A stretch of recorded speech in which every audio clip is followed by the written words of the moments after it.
Le journal Écho de Lyon Décideur vous est présenté par SG Auvergne-Rhône-Alpes.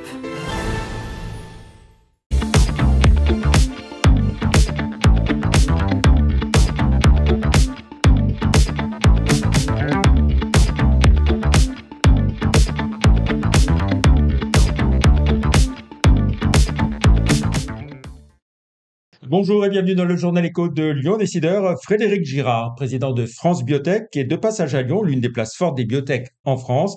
À quelques jours du premier tour des élections législatives, il vient de signer une tribune libre souhaitant que la filière des acteurs de la health tech française conserve cette dynamique et garde son cap. Il est notre invité aujourd'hui. Bonjour Frédéric Girard. Bonjour Jean-Pierre Vacher. Merci d'avoir accepté notre invitation. Alors, avant de rentrer dans le vif du sujet, pour planter le décor, la health tech française, ce sont combien d'entreprises, combien d'emplois et puis aussi des chercheurs, des investisseurs? Tout à fait, c'est un secteur particulièrement dynamique. Donc, on parle de la health tech, c'est-à-dire les entreprises, les startups qui développent des médicaments, des dispositifs médicaux, mais aussi des solutions de santé numérique. Il y a aujourd'hui en France à peu près 2600 entreprises de ce type, 850 à peu près biotech, on en a eu une vingtaine de plus cette année, 1400 medtech et 450 entreprises de santé numérique. C'est un nombre qui a doublé en 4 ans, donc c'est un domaine particulièrement dynamique de la santé. Ça représente aujourd'hui 15 000 emplois directs, 60 000 emplois au total. C'est évidemment un secteur qui emploie beaucoup de chercheurs. La R&D est le premier poste de recrutement. Le nombre d'emplois a augmenté de 20% ces dernières années. Et puis, c'est un écosystème dans son ensemble, puisque nous avons besoin des investisseurs pour financer le développement de nos innovations. Nous avons besoin des établissements de soins et nous avons des partenariats avec notamment les centres hospitaliers universitaires pour le développement de cliniques de nos produits. Nous avons besoin également de façonniers pour développer le processus de fabrication et fabriquer les produits que nous vendons en France et exportons à l'étranger. Voilà. Une filière très complète. Alors, les biotech, je le disais, sont bien représentées à Lyon. On peut dire que c'est même une des capitales des biotech en France, avec la région parisienne et un peu Nantes aussi. La région Auvergne-Rhône-Alpes, c'est la deuxième région en termes de health tech en France. On trouve des pépites. Il y a eu de très belles histoires récentes avec Amolyt, qui a été vendu au laboratoire AstraZeneca pour une somme très significative. Et c'est important parce que ça donne confiance aux investisseurs. Ils voient que les biotech françaises arrivent à développer des produits qui ont une valeur pour les grands laboratoires. On a également Netri, qui est un leader dans les organoïdes. On a Poxel, qui a commercialisé au Japon.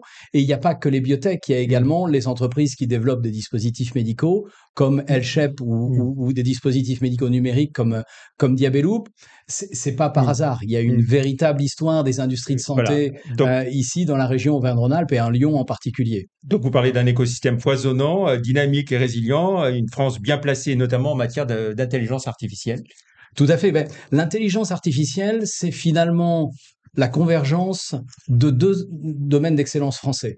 Vous avez les sciences de la vie, et c'est vrai qu'on a d'excellents médecins, d'excellents biologistes, et puis les spécialistes en sciences dures, mathématiques, physique, et nos spécialistes s'arrachent dans le monde entier. Et donc c'est vrai que la convergence de ces deux domaines d'excellence fait que nous sommes particulièrement bons en intelligence artificielle, avec quand même deux signaux importants.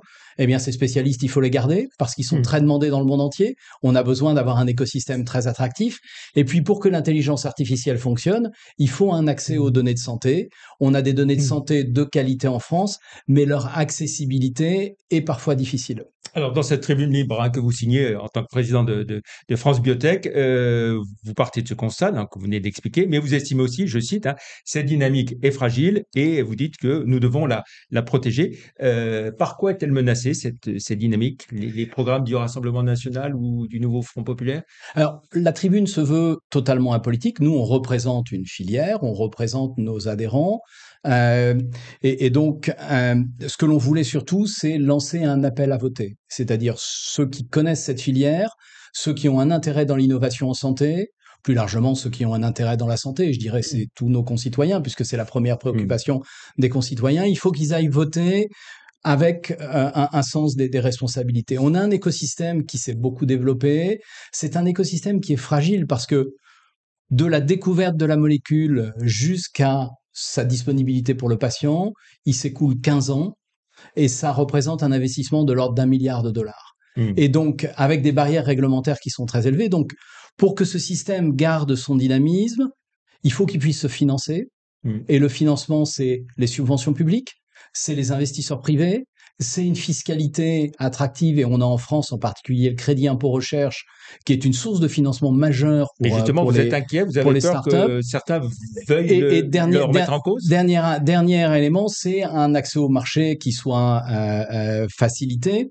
Je me permets de terminer sur les quatre éléments clés pour le développement de cet écosystème. Il faut une réglementation qui protège les citoyens, mais qui soit également favorable au développement de ces innovations au niveau de la France et au niveau de l'Europe. Il faut une France forte en Europe. Il faut également un secteur qui soit attractif pour les talents, et les talents nous viennent du monde entier. Et il faut également un secteur pour lequel on facilite l'accès à l'international. Alors justement, donc j'ai pas de recommandations à donner. Chacun peut accéder au programme des uns ou des autres.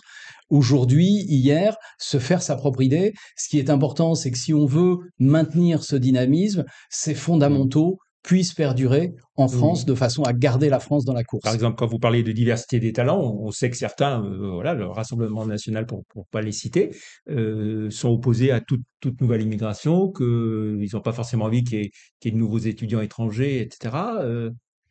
Nous, ce qui est important, parce que quand vous parlez de certains domaines spécifiques, quand vous êtes dans la médecine cellulaire, dans la médecine génomique, les talents se comptent. Si vous voulez, il y a une cinquantaine de personnes dans le monde entier. Ils peuvent être aux États-Unis, ils peuvent être en Inde, ils peuvent être au Japon. Il faut que ces gens-là aient le sentiment qu'ils sont attendus chez nous, qu'ils vont pouvoir déménager avec leur famille, qu'ils vont pouvoir travailler. Et c'est des choses qu'il faut, à mon avis, effectivement prendre en compte si on veut maintenir le dynamisme du secteur. Mais là, les choses sont quand même assez claires dans ce qu'on lit de certains programmes. Je laisse vos auditeurs se faire leur propre opinion. Dans une discussion qui est complexe, il faut le dire aujourd'hui, c'est pas forcément évident d'arriver à tout suivre. Voilà. Alors, en conclusion, vous le dites clairement, hein, le 30 juin et le 7 juillet, votez, hein, encore une fois, après avoir pointé du doigt donc ces inquiétudes et ces risques. Pourquoi est-ce que vous voulez pas être plus précis? Parce qu'une fois de plus, nous sommes une association professionnelle, nous représentons nos adhérents. Derrière les entreprises que nous représentons, il y a des salariés. Chacun a sa propre opinion politique. Et ça n'est pas à nous, si vous voulez, de donner une direction au nom de l'ensemble des salariés du secteur. Nous, on se contente de réexpliquer des choses que la majorité d'entre eux connaissent très bien, que sont les fondamentaux qui contribuent au dynamisme de notre secteur. Mais par exemple, quand le président du MEDEF, hein, Patrick Martin, lyonnais, s'il en est, monte au créneau pour dénoncer la dangerosité des programmes d'extrême droite ou d'extrême gauche, quand les patrons des Hauts-de-France, hein, les grands patrons qu'on connaît, Mulliez et autres, vous n'avez pas envie de leur emboîter le pas et d'être aussi précis qu'eux? Chacun son style. Chacun sa façon de faire, à chaque organisation sa gouvernance. Les Hauts-de-France, de mémoire, ce sont les patrons qui ont signé individuellement. Là, j'ai écrit cette tribune au nom de nos adhérents. C'est une nuance importante. C'est le choix que l'on a fait de bien réexpliquer les déterminants du dynamisme de notre secteur, qui est important pour la santé de demain. Alors, vous dites que depuis plus de 25 ans, hein, vous avez bénéficié du soutien des gouvernements de toutes tendances, hein, suivant les mesures prises. La France peut-elle vraiment, selon vous, décrocher demain? Si les quatre fondamentaux dont je vous parle ne sont pas respectés, il y a évidemment un risque, peut-être pas de décrochage brutal, mais en tout cas de ralentissement. Aujourd'hui, on est dans une très forte dynamique. Il faut que les entreprises continuent à trouver en France ce dont elles ont besoin de prospérer. Sinon, le risque est qu'elles partent à l'étranger. C'est une option. Pour les patients, les innovations continueront à être développées, mais c'est un sujet de souveraineté sanitaire, voire que les entreprises disparaissent, puisque, je vous rappelle l'équation, 15 ans, $1 milliard pour des entreprises qui n'ont pas d'argent. Il faut qu'elles trouvent des investisseurs, et elles ont en général, à la banque, 1 an de trésorerie, donc elles ont besoin de se financer régulièrement.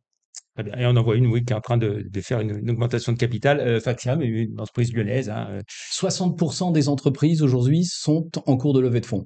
Ça vous donne une idée, si vous voulez, c'est aujourd'hui la première préoccupation des dirigeants de HealthTech, ce qui est normal compte tenu de l'équation dont je vous ai parlé. Voilà. Et puis vous étiez à Lyon aussi aujourd'hui pour fêter un anniversaire. Absolument, c'est un anniversaire important puisque le média de référence qui est Biotech Finance fêtait ses 25 ans aujourd'hui. C'est un média que l'on suit de très près puisqu'il donne très régulièrement, toutes les semaines, si vous voulez, l'actualité dans le secteur de la health tech en général. Et donc, on est ravis d'être partenaire de cet anniversaire. Voilà, et on en profite pour faire un petit clin d'œil à Jacques-Bernard Tast, notre excellent confrère. Merci Avec plaisir. beaucoup, Frédéric Girard, d'être venu sur le plateau du Journal Écho de Lyon Décideur. Merci beaucoup, bonne journée, et puis bien sûr, bonne fin de semaine, et votez dimanche, c'est important pour la démocratie. À vendredi prochain, merci, au revoir.